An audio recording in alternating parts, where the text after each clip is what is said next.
Today, I'm talking to Roy Tanner, System 800XA Marketing Manager at ABB, and we're going to talk about how aspect object technology can help enable a more collaborative environment by ensuring that the right process information is available at the right time and in the right format to meet a variety of different user requirements.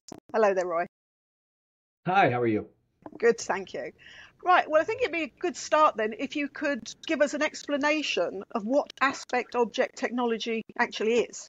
Aspect object technology is really the core of System 800XA. It's an object-oriented integration platform that's kind of built specifically for process control. It's the goal of it really is to help provide a collaborative environment between people, systems, and equipment. It provides functions that go way beyond a traditional automation system. That's where the XA comes in for System 800XA. That stands for Extended Automation. And it's really meant to kind of create a very seamless environment, regardless of where the sources of information and data are, to make it very seamless for the user so they can make better decisions, which is involves the sharing of data between applications very freely. And that's key for collaboration. Meanwhile, it's optimized for process control, right? So it has all those things like reliability and availability. So it has all the redundancy schemes, security, and traceability that you need in a process control environment. Okay. And how does the concept then of object-oriented programming differ from more traditional distributed control system architectures? Yeah, I mean, when you look at object-oriented versus, your traditional DCS, ABB's had traditional DCSs. I've, worked with these all my life as well, and it's not bad. It's just more of a database approach, I guess you could say. It's more of a relational database where you do templates and you copy and paste the configuration. And once you do that, you copy and paste and is how you implement it. And at that point, it's kind of, I don't want to say broken, it's more orphaned, right? So when you create let's say a control tag and then you instantiate it or copy and paste it, it doesn't have any kind of connection now back to that original template or something like that. So you just keep going and going and going, and you end up having your configuration in this relational database, and you go on from there. With an object-oriented approach, you kind of define an object type, something very pre-integrated, if you will, to different pieces of information and systems, anything you possibly could need, and then you instantiate that to an object instance. And that creates a parent-child relationship between those two things. So it kind of continues the relationship down the line. Let's maybe put a little context around that. What is an object? You think of an object or a field device like a transmitter or a valve or a motor, things like that. And for field devices, those are objects, of course. Then there's control tags like PID loops you might have, or enunciator loops that we have in a DCS. That's typical. But with the 800XA and this our aspect object technology, we take it a little further where we have an area, an organizational structure like an area or a unit is an object. Maybe something dynamic like a batch that's running through a process, that's an object. Or a report that's being generated, that's an object. So all of these things in our system was created, they're all objects, if you will. Typically, though, when we give examples and we talk today, we'll probably talk more about the traditional process control objects that we're all used to. It's just to keep it a little simpler, to keep under time. But just want to kind of throw that out there.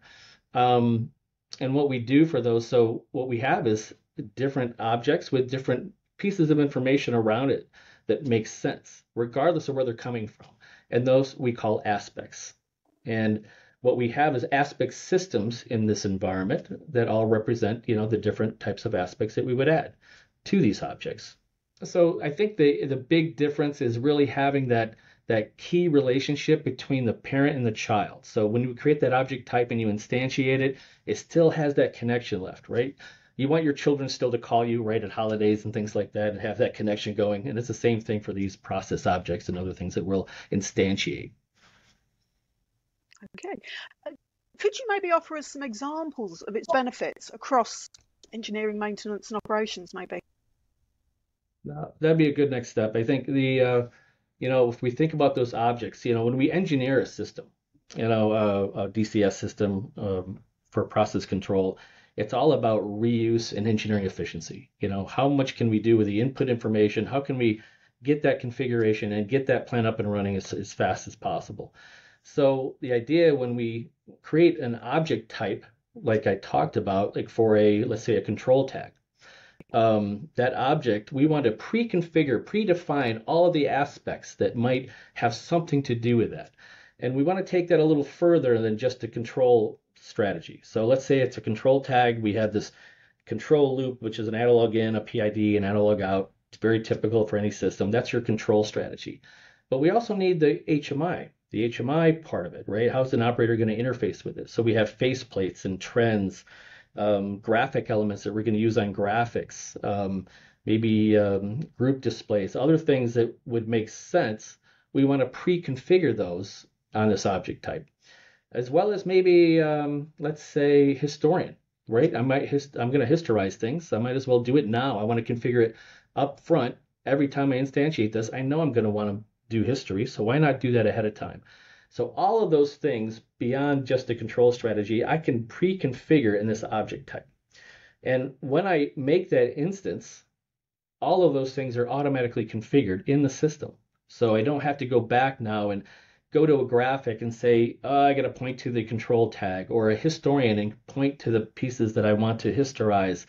And that all that configuration is done as soon as I instantiate that object. All of that's done for me.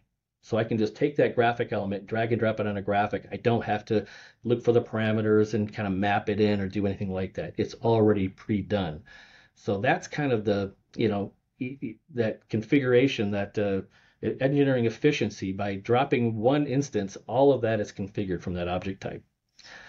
But really for maintenance, let's say later I want to make a change. This is really where the magic happens when you have an object-oriented environment.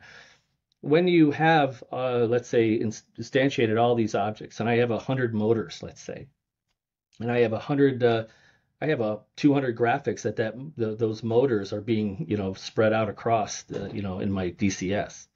What if I have to make a change? What if something's changed on the control strategy and it affects all of those motors? So now do I have to edit 100 motors or 200 motors down there, or I don't want to have to do that. Luckily, with an object-oriented nature, I can just change the object type, change it once, and it automatically will filter down to all those instances.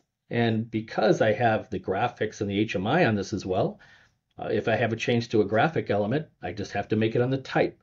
And it already has that relationship, so it all feeds down automatically. So instead of editing graphic after graphic after graphic, I can just do it once and it affects many. And that really, when people see that, they're going, now I get it. Now I know I need object-oriented type of platform like this. Okay, thank you. And how does aspect object technology differ from what's being offered by some of the other DCS vendors today?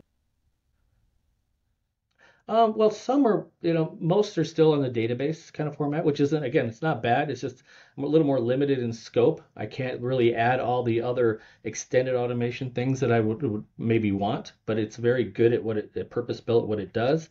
Some other vendors actually do use object-oriented, but maybe it's only on the HMI portion. It's maybe more siphoned to one area of the system, not everything.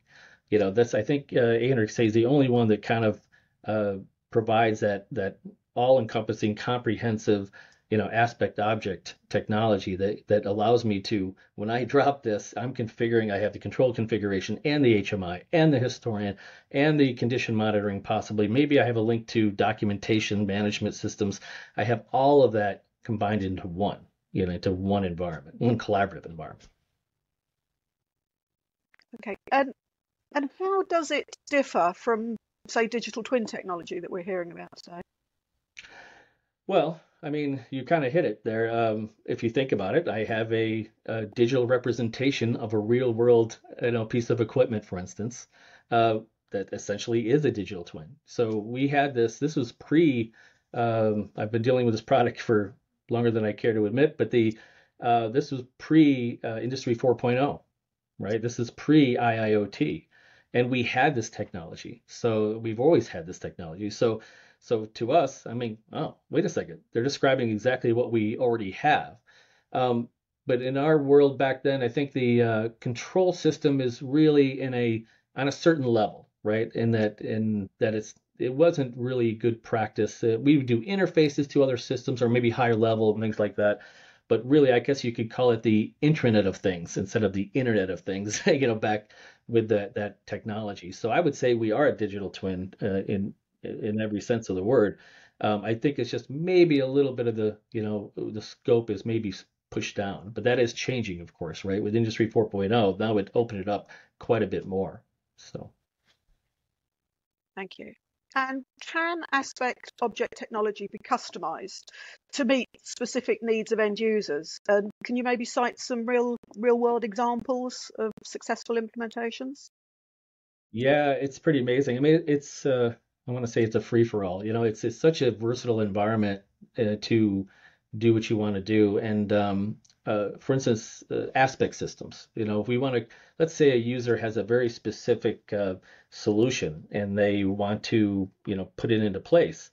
Well, it's perfect because we can create these aspect systems and then add it to the object structure, the platform, and now you can basically use it. So one of the things that some examples were a pulp and paper company wanted to optimize their maintenance activities, and they really wanted to interface their documentation management system where they had all of their cabinet layouts and other things in the system. And they said, boy, if we could somehow connect these two so that our maintenance people can have one interface and right click on a tag and tell you exactly where it is in the cabinet and bring up the documentation, everything. That would save them 8 trips and finding the documentation and stuff like that. So what we did is we created an aspect system that mapped into their documentation management system, brings all that to one single interface, and that's exactly what this integration platform is for. So that was great. Another example would be, a chemical company had a third-party alarm management package,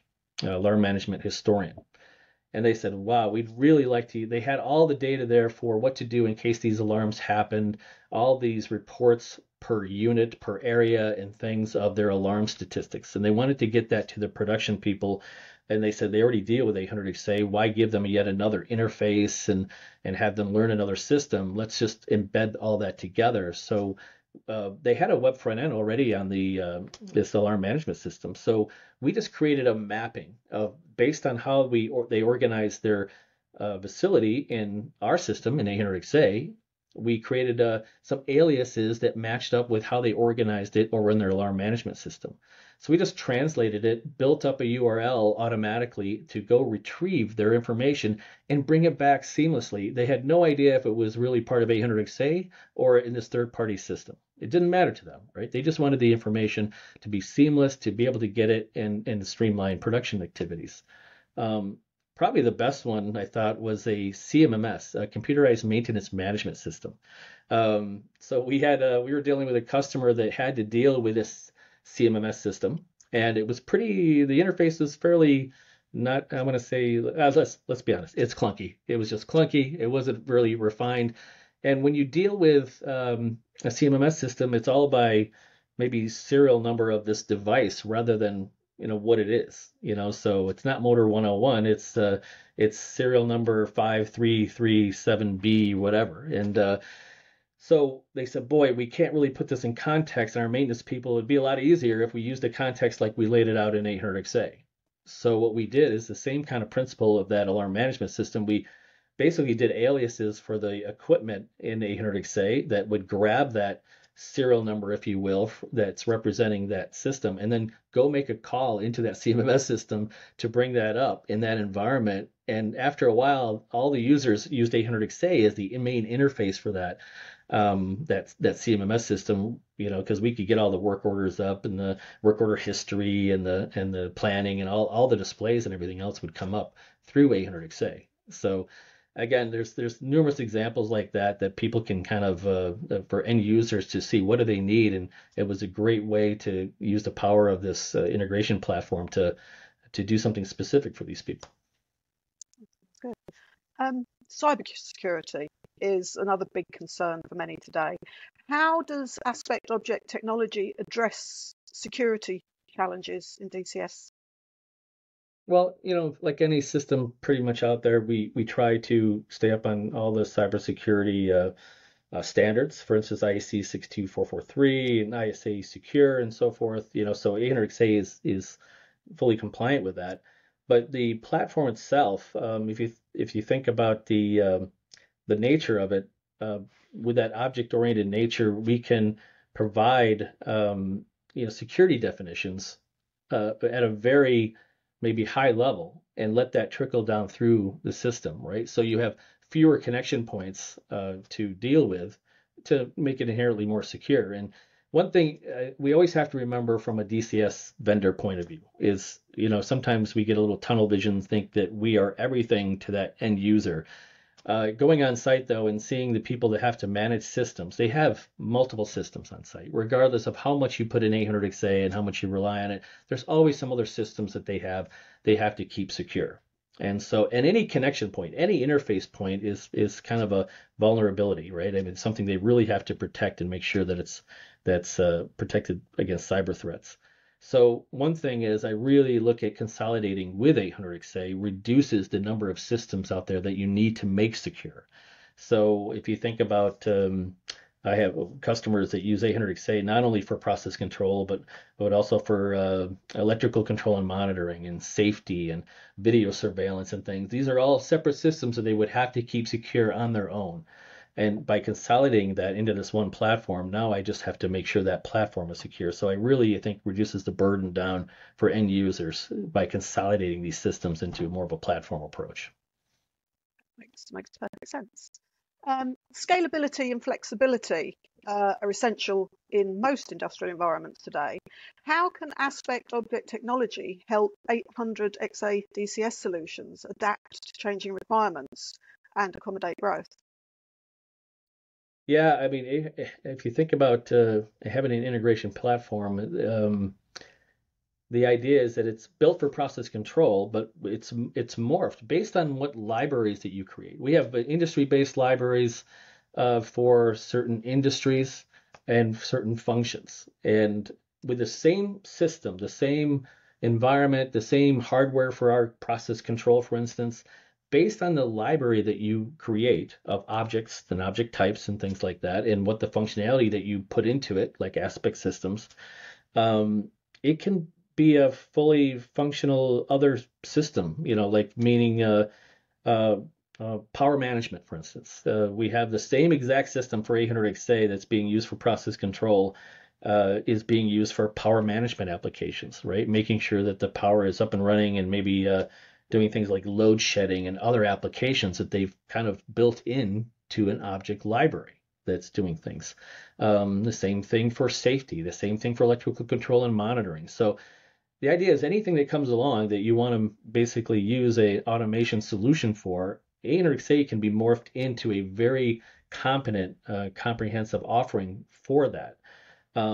Even if it's on its own, specifically, maybe it's just a separate system like a power management, or then you can mix it together and make use of that collaborative environment, right? And use both sets of information. What's really kind of good about that is the infrastructure is already there. We can do this really fast because let's say if I had to create a power management system on my own, I'm going to have to worry about the user interface. How do I track changes in the system and audit trails, and how do I do the security, and how do I do this, and how do I do that? When you create an offering like that, there's a lot of work to it other than just the core competency of that offering. With 800XA, you have all the infrastructure. You have the graphics already there, ready to use. You have security. You have the historian that's already plugged in. You have condition monitoring options that are available, alarm management options. So all of that is ready for you to use when you create that new offering, that new object library or what have you. So whatever comes along, people are like, wow, okay, I just have to really do my core competency in that of the application, but I can use everything else that's available in the system. So we can do it a lot faster, I think, than coming up with a whole new offering, for a different industry, let's say. Thanks, Roy. Right, I've just got one more question for you today. As technology advances, what trends do you envisage for the integration of aspect object technology with DCS solutions? And are there any emerging technologies or developments on the horizon that could impact this? One thing I see is really that traditional ISA S95 model, right? We had the pyramid with all the different layers of where automation, competencies are, the level 1, 2, 3, 4 kind of thing. I think that's becoming flatter. I think more network centric architectures are evolving. That's really where we've had, as far as we have things like our Select IO offering and other things that sit on the same network, if you will, and share data on that control layer, where before it was very controller centric. Everything kind of came up through the controller and very pyramid, try to different layers. Now it's pretty much all on the same layer, right? With Ethernet technologies and things like OPC UA, those types of things really make that possible. And also there's a split, we talked about these aspect systems and how they're all embedded in this integration platform. Well, now the digital realm is there. And there is a little bit of a need for separation of concerns, right? I think there's the process control environment that is critical to your operations. That needs to be locked down, secure, very reliable, always there for you. And then there's the innovation, optimization, and monitoring layer that maybe with extended automation, we plugged it into a lot of this, infrastructure. But now it's kind of, I would say it's more on the edge technologies and things coming out, that a lot of those aspect systems are kind of moving over to that digital side. And our challenge is to provide that power of integration that we've always had, that the whole sharing of information without boundaries, but keeping that separation of concerns, that digital layer. So different life cycles of things. I don't want you to have to wait for me to come out with a new DCS version so you can try this awesome maybe optimization package. And so I think the idea is we want that to be more like the Netflix, right? I want to subscribe to that streaming service, try it out. If it doesn't work, I'm going to try something else, but it has to be more agile on that layer. And the trick is to kind of keep that integration layer without, hindering that at all, but keeping that separation of concerns there so I can really be more innovative and easier, more easily adopt these new technologies that are coming out. So I think that's the big kind of change, in things like more open architecture is a great representation of that. I think that's where things are heading. Brilliant. That's all my questions then. So thank you very much, Roy. It's been really good talking to you today and finding out more about aspect object technology.